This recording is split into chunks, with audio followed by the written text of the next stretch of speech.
Selamat petang saudara. Dalam dunia politik, dukung-mendukung, pindah skoci atau bahkan pindah haluan merupakan hal yang lazim. Di bibir, semua dibilang demi bangsa. Namun benarkah bukan sekedar lantaran kepentingan semata? Saya Sofi Syarif, Anda menyimak catatan Kompas TV.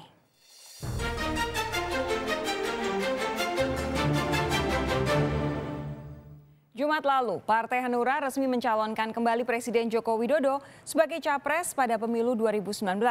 Hanya berjarak beberapa hari sebelumnya dukungan datang dari pihak yang tak diduga, yakni partai baru, Partai Perindo. Partai Hanura resmi mencalonkan Joko Widodo untuk maju kembali pada pemilihan Presiden 2019 mendatang. Hal ini disampaikan Ketua Umum Partai Hanura, Usman Sabtaodang, di hadapan Presiden Joko Widodo yang membuka Rapimnas pertama Partai Hanura. Sikap dari Dewan Perwakilan Daerah beserta seluruh Partai Hanura dari 34 provinsi menyatakan mencalonkan kembali Bapak Presiden Republik Indonesia Joko Widodo 2024. Tak hanya Hanura, dukungan juga disuarakan oleh Partai Perindo untuk pencalonan Joko Widodo pada Pilpres 2019. Partai yang belum memiliki kursi di DPR ini akan membahas lebih lanjut perihal ini saat menggelar Rapimnas. Kalau kita mendukung di ujung, nanti dikira Partai Perindo cari selamat. Mendompleng kebesaran Jokowi atau partai-partai yang ada hari ini. Ini mendukung jauh-jauh hari dikira cari muka dan lain-lain. Tetapi saya ingin meyakinkan bahwa pilihan-pilihan politik ini adalah sebagai bagian dari keputusan politik yang sangat berarti bagi Partai Perindo untuk mewujudkan satu keperpihakan terhadap masa depan bangsa ini. Jauh hari sebelumnya, dukungan terhadap Joko Widodo pada Pilpres 2019 telah disuarakan Partai Golkar yang saat ini merupakan partai pendukung pemerintah.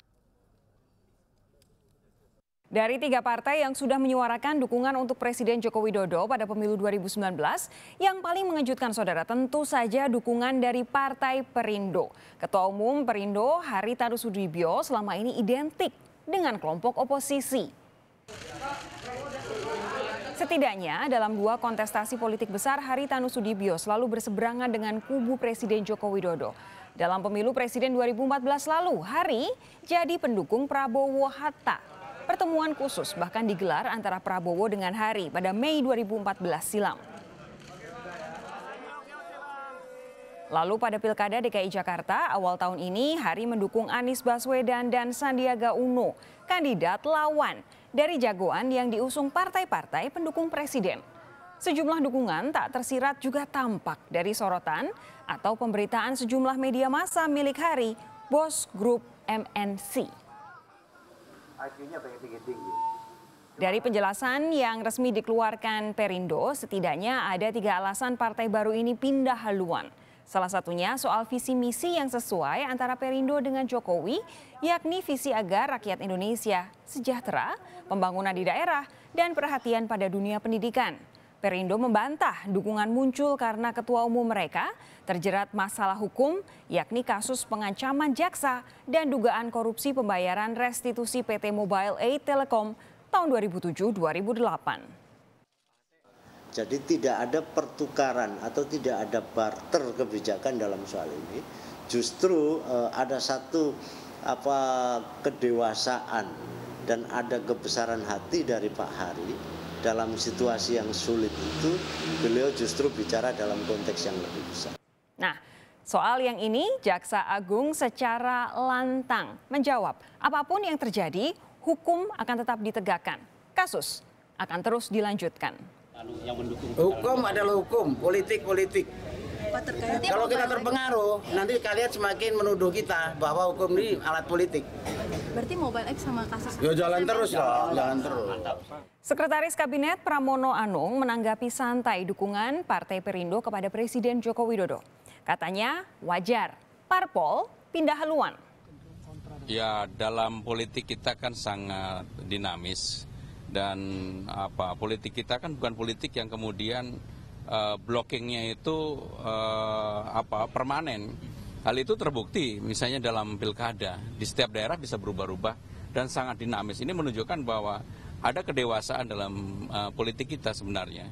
Namun Wakil Ketua DPR yang juga Wakil Ketua Umum Partai Gerindra Fadli Zon justru menilai berpindahnya Perindo mendukung Presiden tak lain karena ada tekanan dari pemerintah.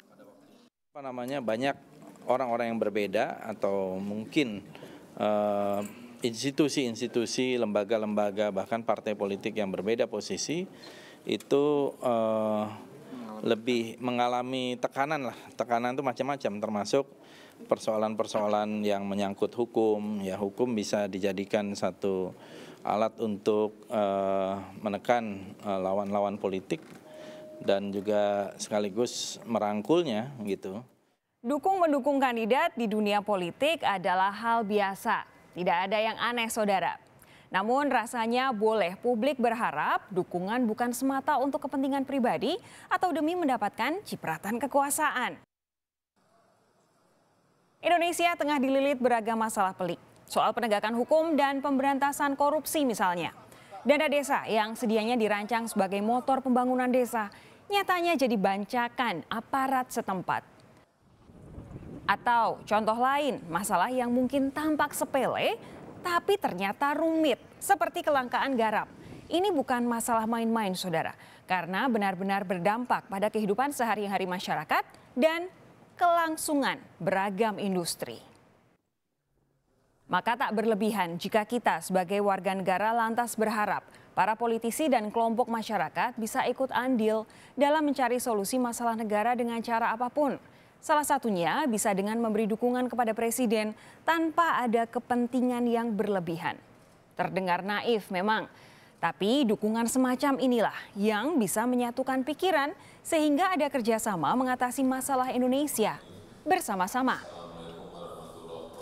Kita ketahui bahwa hubungan Pak Haritanu dengan Pak SBY itu tidak bagus hubungannya. Sehingga ketika Prabowo itu bergeser kepada SBY, mungkin Pak Haritanu merasa ini sudah bukan teman lagi. Karena itu ya kita sudah tidak satu visi, tidak satu perasaan dan kemudian geser kepada kubu yang lain.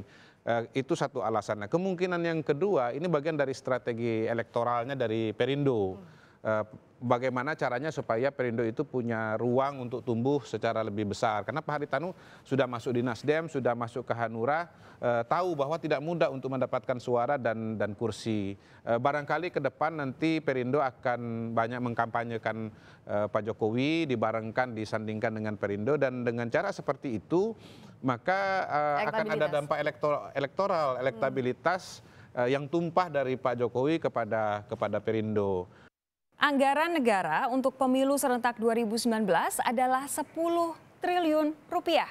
Bukan jumlah yang kecil, saudara. Inilah mengapa publik boleh berharap apapun dinamika yang terjadi pada pemilu mendatang, baik legislatif maupun presidensial, adalah demi sebesar-besarnya kepentingan bangsa dan negara, bukan golongan semata. Jikapun memberi dukungan sebagai persiapan pemilu 2019, selayaknya bukan dukungan buta. Siapapun presiden mendatang harus dikawal untuk mewujudkan janji. Kepentingan berlebihan dalam memberi dukungan jelas akan melumpuhkan kemampuan partai atau politisi mengkritik presiden dan mengingatkan pemerintah di masa depan untuk kembali ke jalur yang benar jika nantinya ada indikasi penyelewengan. Jikapun memberi dukungan sebagai persiapan pemilu 2019, selayaknya bukan dukungan buta. Siapapun presiden mendatang harus dikawal untuk mewujudkan janji. Kepentingan berlebihan dalam memberi dukungan jelas akan melumpuhkan kemampuan partai atau politisi mengkritik presiden dan mengingatkan pemerintah di masa depan untuk kembali ke jalur yang benar jika nantinya ada indikasi penyelewengan.